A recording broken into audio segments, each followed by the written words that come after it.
श्री कंवरपाल जी। माननीय अध्यक्ष महोदय, जो प्रस्ताव माननीय मुख्यमंत्री जी सदन के समक्ष लेके आए हैं, मैं उसका समर्थन करता हूं। और अभी हमारे साथी रावदान सिंह जी ने कहा कि भाई इतनी जल्दी क्यों है, बहुत जल्दी है, इतनी जल्दी विश्वास मत प्राप्त करने की जल्दी क्यों है।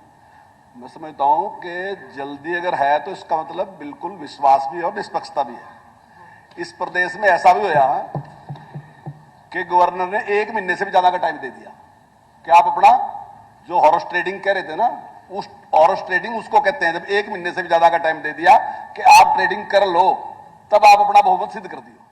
लेकिन यहां वो नहीं था। या कल मुख्यमंत्री ने शपथ ग्रहण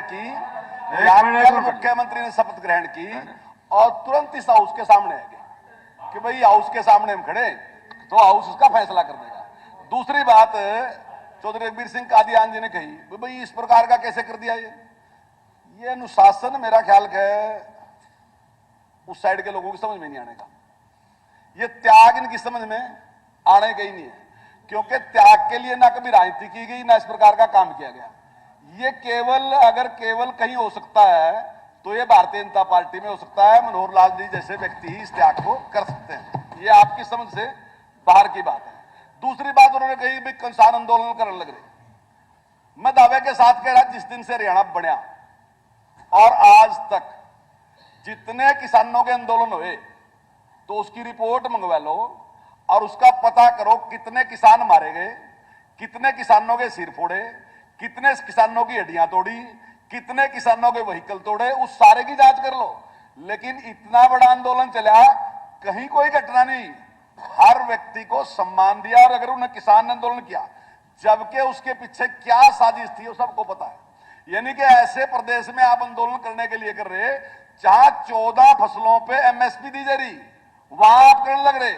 हमने भावांतर भरपाई दी, हमारे कांग्रेस के साथी कह रहे ये शब्द क्या है भाई, हमारी समझ में नहीं आ रहा है भावांतर भरपाई क्या चीज हो या यो शब्द कहां थे, तुम तो पता नहीं कहां थे, नहीं हिंदी के ऐसे शब्द ढूंढ कर लिया।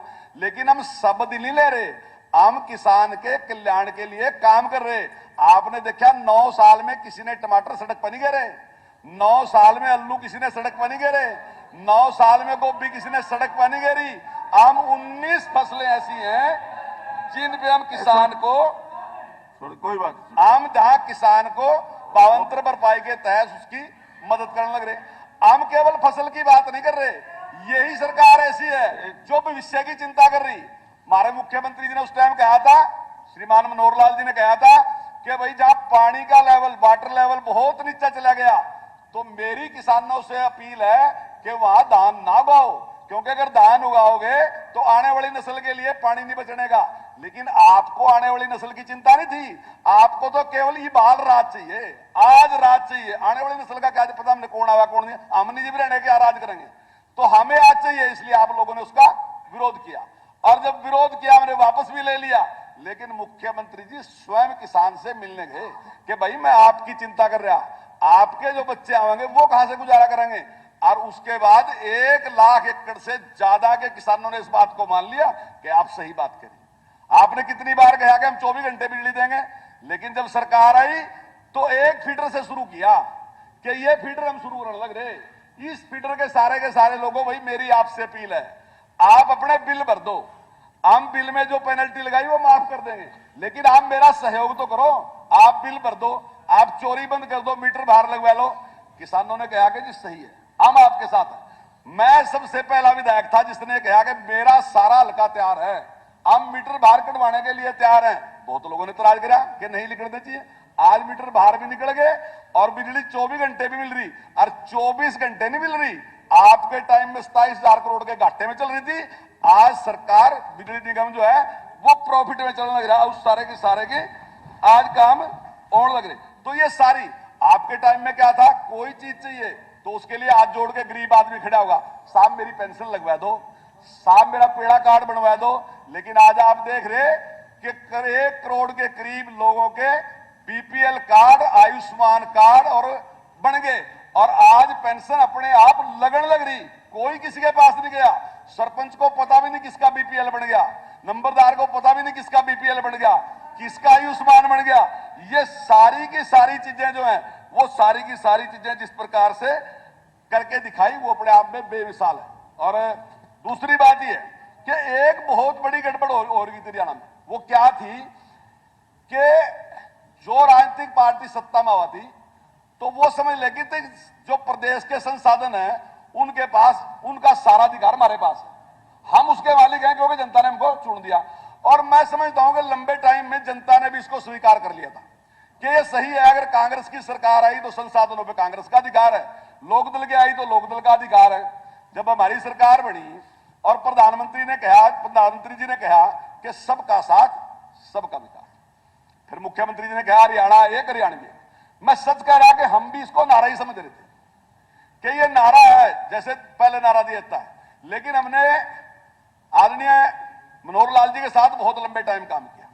और मैं आपको ये भी बताना चाहता हूं कि जब वो मुख्यमंत्री बने तो कुछ लोगों ने सलाह की, पूछा कि भाई मुख्यमंत्री के बारे में, तो हमने कहा अगर व्यवस्था बदलनी तो व्यवस्था केवल एक व्यक्ति बदल सकता है और मनोहर लाल जी हो जिसको चेंज कर सकते हैं। तो हमारा यकीन तो था, पर यकीन के बाद डाउट भी था। और हम भी जो लोग बैठे, हम भी चाहते हैं ये कि भाई ज्यादातर लोगों की ऐसी इच्छा होती है कि सरकार हमारी है तो हमारे हिसाब से कुछ काम होने चाहिए। लेकिन उन्होंने उस धारणा को खत्म कर दिया। उन्होंने कहा कि मेरी ड्यूटी जो है वो हरियाणा एक हरियाणवी एक, मेरी 3.25 करोड़ लोगों के प्रति मेरी ड्यूटी है। और आज मैं समझता हूं सबसे बड़ी जो उपलब्धि है मुख्यमंत्री मनोहर लाल जी की, वो ये है कि उन्होंने उस बात को लोगों के मन में बिठा दिया कि आज ऐसी सरकार है जहां किसी के साथ कोई पक्षपात नहीं होता। आज आप भी नहीं कह सकते, आप ये तो कह सकते हैं कि मेरी सड़क बननी शुरू नहीं हुई, पर आप ये नहीं कह सकते पहली सरकार ऐसी है जिसने विपक्ष के एमएलए से पूछा कि भाई आप अपनी सड़क दे दो, इतने करोड़ की सड़कें आप हमें दे दो, आपकी सड़कें बनवा के देंगे। आज से पहले मुझे कोई बता दे कि हरियाणा में कभी किसी सरकार ने, मुख्यमंत्री ने विपक्ष के एमएलए से पूछा हो कि आप बताओ जी साहब आपकी कौन सड़क। आज तक कभी किसी ने नहीं पूछा। कभी ऐसा नहीं हुआ कि कॉलेज अगर बनेगा तो 20 किलोमीटर के दायरे में, पहले किसी ने कह दिया कि भाई इनकी तो शादी नहीं, इनका परिवार नहीं, इन्हें क्या पता बेटी क्या हो।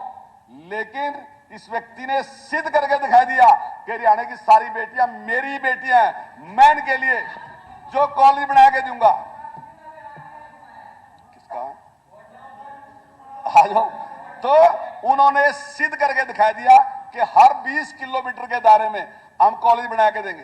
तो इस प्रकार से जो काम किए वो बेमिसाल काम है। और मैं दावे के साथ कह सकता हूं कि आज जो हमारे मुख्यमंत्री बने, उन्होंने उनसे ही शिक्षा दीक्षा ली, उनके ही सानिध्य में रह के उन्होंने राजनीति सीखी। और मैं समझता हूं कि जो काम आदरणीय मनोहर लाल जी ने किए, तो निश्चित तौर से उन कामों को और आगे बढ़ा के लेके जाएंगे, हरियाणा की जनता को सुखी करने का काम करेंगे। तो मैं इस प्रस्ताव का समर्थन करता हूं। धन्यवाद।